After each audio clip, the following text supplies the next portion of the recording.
Hello, ka-organic. Mananggi ta. Ato dito akong tinapok sa sa onhan. Ato ilabay.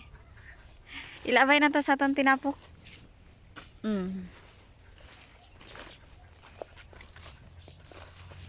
So, mo ni tanan akong na-harvest.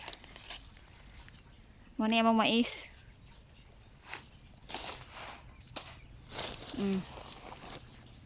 Diba busok kaayo. Organically grown ito siya na mais. Organically grown because hindi siya gisprehan, hindi gabunuhan ng mga synthetic. Ang gibasal ko lang sini kay vermicast. Ako na silang giisa-isa patubo sa nursery, gibaging jud kay ang purpose nako padaghanon.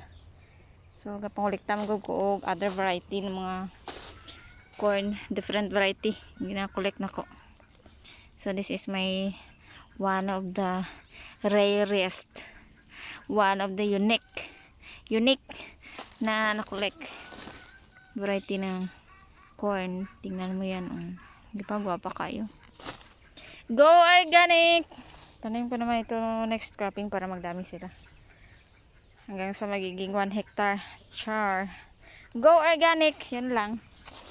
Okay, ako pa ni silang panitan 1 by 1. Tapos isang dry, ibulad ko na siya.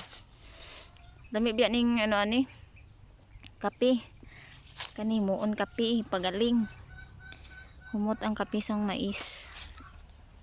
Yan lang, thank you for watching.